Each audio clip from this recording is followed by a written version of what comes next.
Pilipinas, magandang araw po sa inyo. Headline ngayon ka-coffee, itong paggamit ng drones, mga unauthorized na paggamit na actually malaki yung peligro na maidudulot nito sa mga pasahero, sa mga aviation passengers. Ngayon, ito pinag-uusapan ngayon, kaliwat ka ng pahayagan po. Kasi ang suggestion dito ni Senator Raffy Tulfo, kumilos yung kaap. Mag-isip sila ng paraan para ma-combat itong mga unauthorized drones. Kasi yung ibang bansa, makabago na yung kanilang estilo. Gumagamit sila ng mga agila para labanan yung mga unauthorized drones, para mapabagsak itong unauthorized drones. Kasi delikado nga ito eh. Yung punto dyan ni Senator Raffy Tulfo, mamaya, maglagay ka ron sa drones ng mga pampasabog at kung ano man yan, paliparin mo yan, ibagsak mo yan doon sa isang area, edi kawawa na tayo. So madaling sabi, magagamit itong mga unauthorized drones na yan dahil sa kakulangan natin ng depensa sa terorismo. Gusto ba natin yan? At yan ang gusto ni Senator Raffy Tulfo dyan. Yung iba naman, masyadong limitado yung pag-iisip, pinagtawanan nila yung suggestion. Kasi bakit daw gagamit ng agila para i-combat itong mga unauthorized drones? Abay, nagkakamali kayo. Ang ibang bansa, ginagamit nila yan.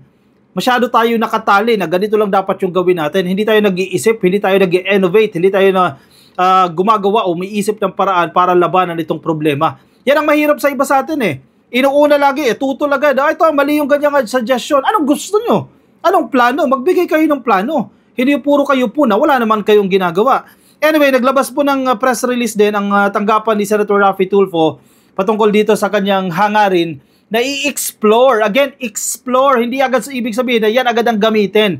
Kasi daw, onti na lang daw yung ating agila. Endangered na raw po yung ating agila. Limitado na raw po yung ating mga agila. Tapos gagamitin pa raw po para labanan itong unauthorized drones na yan. Sinabi niya ba na gamitin yung mga agila natin? Di ba ang sabi niya, pwede tayong kumuha sa ibang bansa, i-train yan.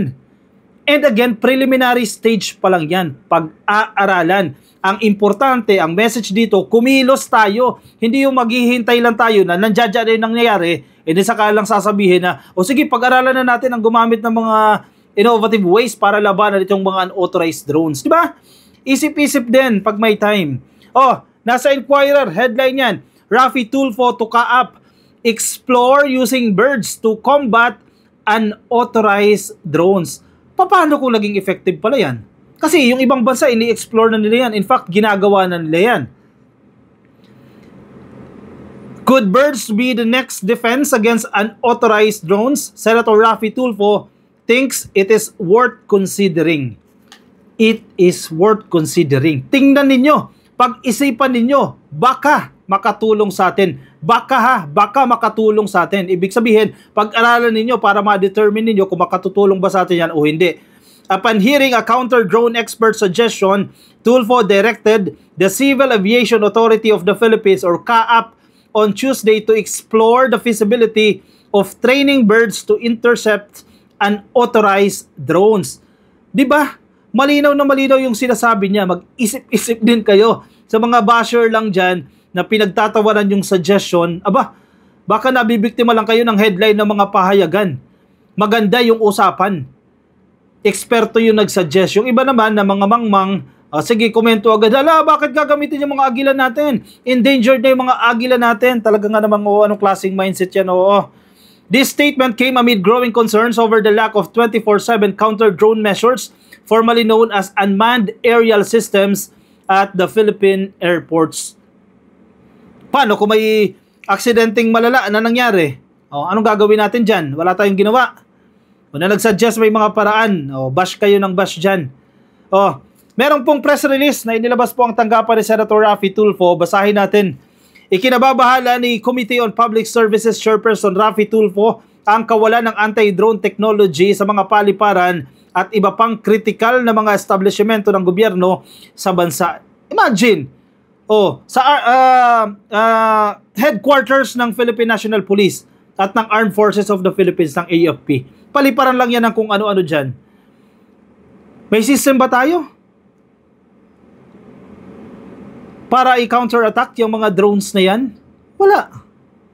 Tapos close kayo sa idea na paggamit ng ibon para labanan yan. Pinagtatawanan niyo yung idea. Kayo yung nagbumukhang mangmang dyan. Sa hearing ng komite nitong February 11, inamin ni Captain Ian Michael Del Castillo mula sa Flight Operations Department ng Civil Aviation Authority of the Philippines or CAAP na wala pa rin silang ipinatutupad na counter-drone measures sa bansa dahil na rin sa kamahalan ng subscription para dito. Yun nga yun yung punto natin Ito kasi yung mindset na typical, mahal kasi sir hindi natin pwedeng gawin yan. Mag-suggest kayo. Umisip kayo ng paraan kung anong pwedeng gawin. Mahal ba yan? Magkano? Gaano kamahal yan? O baka naman pwede, ihugot yan sa confidential funds. O baka naman may ibang paraan. Mahal pala yan Mag-isip ng ibang paraan. Hindi yung dahil titenggalan tayo. Mahal yan Hindi natin pwedeng pag-isipan yan. Diba? Barat-barat ng buto din. Binigyan din ni Senator Idol ang posibleng maging seryosong din ni Senator Idol ang posibleng maging seryosong banta ito sa ating national security lalo pat malaya ang sino man na makabili at makapagpalipad ng drone sa Pilipinas dahil na rin sa maluwag na regulasyon. Exactly. Yung ibang lugar medyo mahigpit, hindi ka makakalipad doon dahil nasa sensor yan, etc. Pero maluwag pa rin. Generally, maluwag pa rin. Kahit sino, may pera ka o pabili ka ng drones dyan, kung loko-loko ka, diba, gamitin mo yung drones na yan, lagyan mo ng mga explosives yan o kung ano-ano man yan, dinandamay ka pa. Diba? Tapos wala kang gagawin, kesyo mahal. Naku po.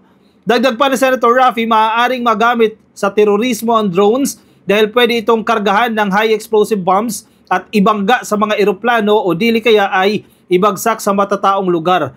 Gayon din ang posibilidad na magamit ang drones para puntiryahin ang mga kampo o vital military installations ng AFP at PNP. Correct! Tapos ang idadahilan natin, mahal, hindi pwedeng ganun. Pag-isipan yan. Kaya natatawa ako doon sa mga nang babash Sabi bakit ibon? Tawang-tawa talaga ako, bakit ibon? Di talaga nag-iisip itong mga tao na ito. Ayon kay Captain Castillo, wala raw expertise ang CAAP sa ganitong mga bagay at pang civil aviation lang daw sila. Hanggang ngayon ay pinag-aaralan pa rin daw nila ang pagkuha ng isang anti-drone technology solution. Naaabutin daw ng $1 million ang subscription o tinatayang 58 million pesos kada buwan. Mahal yan ka-coffee pero hindi dahil mahal, titigil na tayo. Baka may ibang paraan. Diba? Dito ay nag-init ang ulo ni Senator Idol dahil lumabas na dahil namahalan ang CAAP sa gastusin ay hindi na ito nag-isip ng paraan para protektahan ang buhay ng milyon-milyong pasahero at mga sibilyan na maaaring maapektuhan kapag nagamit ng masamang loob ang drones. Yun. Malinaw na malinaw. Tumigil na kayo dyan dahil mahal. Parang pinabili ka ng suka o bili ka ng suka doon sa tindahan Ay, mahal po Yan gagamitin mo sa pagpapaksiw na mahalan ka. Hindi ka nag-isip ng ibang paraan. Hanap ka ng mas mura na pampaasim para may lasa yung paksiw. Ang punto, wala na. Huminto ka na doon dahil mahal Mahal pala 58 million a month ang subscription Mukhang hindi nga naman realistic Mukhang hindi practical na magbabayad ka ng 58 million anti-drone. Ano mas practical? Hayaan mo na lang na bumagsak yung eroplano dahil pinaliparan ng drone na may explosives. Tama ba yan? Kinontra naman ni Billy Pascua, isang eksperto sa anti-drone solutions, ang pahayag ni Castillo at sinabing may mura at epektibong paraan pa rin naman para magkaroon ng anti-drone measures sa airports gaya ng paggamit ng mga highly trained birds na talagang sinanay para humabol at magpabagsak ng drones. Eksperto ang nagsasabi, mas marunong pa kayo sa eksperto. Ang daming eksperto sa social media, Huwag daw ibon gamitin. Pinagtawanan nila dahil ibon daw. Kayo ba si Billy Pascua? Kayo ba ang eksperto sa anti-drone solution? Siya mismo nagsasabi niya, Pwede kang magsanay ng mga ibon at yung mga ibon na yan, parang mga aso, di ba, na-detect nila. Ganon din ang mga ibon. Pag may nakita silang mga drone na lumilipad dyan, pwede nilang pabagsakin yan.